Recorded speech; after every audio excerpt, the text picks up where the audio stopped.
Assalamualaikum warahmatullahi wabarakatuh. Perkenalkan, nama saya Ahmad Mutadid, NPM 719212801. Di sini saya akan menjelaskan terkait materi pertemuan kedua, yaitu tentang sistem ekonomi koperasi. Bagaimana dengan sistem ekonomi Indonesia?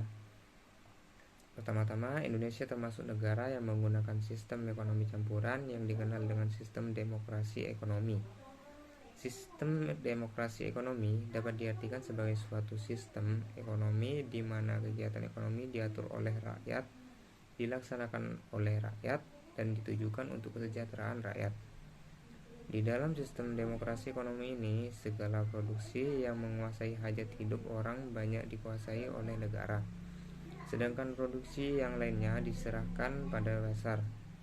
Terhadap produksi yang lain ini, pemerintah hanya berperan sebagai pengawas pasar saja.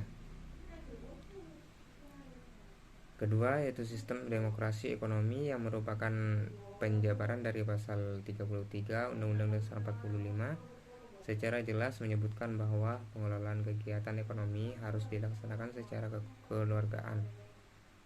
Bentuk badan ekonomi yang paling cocok dengan sistem demokrasi ekonomi ini adalah koperasi. Secara eksplisit dalam penjelasan pasal 33 Undang-Undang Dasar 45, Bung Hatta telah memasukkan koperasi sebagai bentuk badan ekonomi yang harus diselenggarakan dalam perekonomian nasional. Oleh karena itu, koperasi harus menjadi sokoguru perekonomian nasional. Sebelum memasukkan bentuk ekonomi koperasi dalam pasal 33 Undang-Undang Dasar 45, sebenarnya Bung Hatta bersama 3 tokoh ekonomi Indonesia pada saat itu telah mempelajari perekonomian di beberapa negara Eropa. Hasil dari belajar itu, setelah disesuaikan dengan kondisi bangsa Indonesia, lahirlah suatu bentuk ekonomi koperasi. Oleh karena itu, bentuk ekonomi koperasi dimasukkan dalam Undang-Undang Dasar 45, khususnya pasal 33. Dengan dimasukkannya bentuk ekonomi koperasi dalam Undang-Undang Dasar 45, ini diharapkan penyelenggaraan perekonomian nasional Indonesia berbasis pada ekonomi koperasi. Berikutnya, sistem ekonomi koperasi. Sebagai suatu sistem ekonomi, koperasi tentu memiliki jiwa atau ideologi tertentu yang menjadi karakteristiknya. Untuk memahami karakteristik koperasi Indonesia, kita harus tahu konsep dasar koperasi Indonesia, khusus yang menyangkut pengertian dan nilai-nilai dasar, serta prinsip-prinsip koperasi. Hal tersebut telah dijelaskan di pertemuan pertama kuliah. Koperasi dalam trilogi pembangunan, yaitu menciptakan pemerataan pembangunan dan hasil-hasilnya, pertumbuhan ekonomi yang cukup tinggi, serta stabilitas nasional yang dinamis dan strategis, yang kemudian juga dijadikan sebagai misi yang melekat pada masing-masing pelaku ekonomi, baik negara, swasta maupun koperasi di dalam sistem ekonomi nasional yang kita bangun. Keunggulan komparatif pelaku ekonomi dapat dilihat di sini. Terdapat sebuah tabel yang di dalamnya terdiri dari trilogi pembangunan. Trilogi pembangunan dibagi tiga, yaitu pemerataan, pertumbuhan, stabilitas. Kemudian ada koperasi, BUMN, BUMS. Itu termasuk perilaku ekonomi. Dari bagian di atas dapat disimpulkan bahwa keunggulan pelaku ekonomi BUMN lebih terfokus dalam bidang stabilitas, sedangkan BUMS lebih diarahkan untuk mencapai pertumbuhan ekonomi. Badan usaha koperasi ditinjau dari aspek prinsip organisasinya, lebih menitikberatkan pada asas pemerataan. Seiring dengan perubahan ruang, waktu, dan nilai dalam perjalanannya, koperasi juga berperan dalam pencapaian pertumbuhan dan stabilitas ekonomi nasional. Syarat pendirian koperasi. Pasal 12 Permen Koperasi dan UKM nomor 9/2018 tentang penyelenggaraan dan pembinaan perkoperasian telah mengatur mengenai persyaratan pendirian koperasi di Indonesia.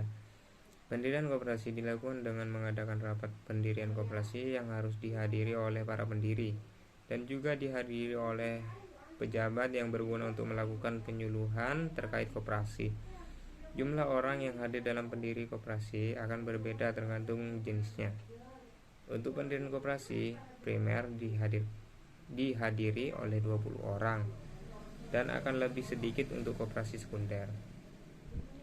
Syarat koperasi primer antara lain itu seperti pendiri koperasi mengajukan akta pendirian koperasi baik itu secara tertulis maupun secara elektronik kepada menteri dengan melampirkan beberapa persyaratan, yaitu 2 rangkap akta pendirian koperasi atau bermaterai, berita acara rapat pendirian koperasi, surat bukti penyetoran modal, rencana awal kegiatan koperasi.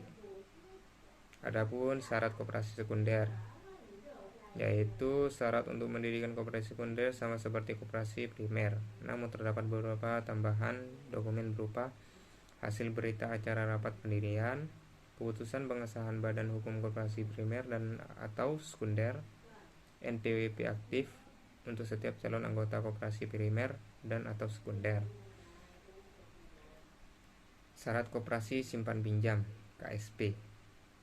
Terdapat persyaratan khusus untuk KSP yang bisa dilihat pada pasal 10 ayat 5 Permen Koperasi dan UKM nomor 9 tahun 2018. Setelah pengajuan akta pendirian koperasi dan mendapatkan penilaian terkait anggaran dasar serta persyaratan administrasi, maka Menteri akan menerbitkan 2 opsi surat, yaitu surat keputusan atau SK, penerimaan atau penolakan. Berikutnya tahapan dan prosedur pendirian koperasi. Peraturan Menteri Koperasi dan UKM nomor 9 tahun 2018 telah mengatur tentang tahapan dan tata cara pendirian koperasi, yaitu perencanaan pendirian koperasi,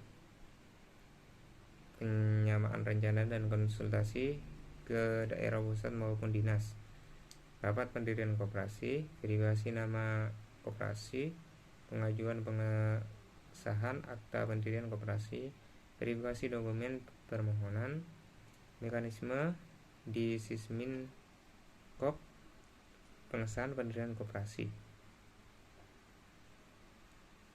Awal modal pendirian koperasi. Modal sendiri itu berasal dari simpanan pokok, simpanan wajib, dana cadangan atau hibah. Modal pinjaman berasal dari anggota, bisa dari anggota, calon anggota, koperasi lain atau anggotanya, bank dan lembaga keuangan lainnya, penertiban obligasi, surat ulang lainnya dengan sumber yang sah. Sekian penjelasan dari saya, kurang lebihnya mohon maaf. Wassalamualaikum warahmatullahi wabarakatuh.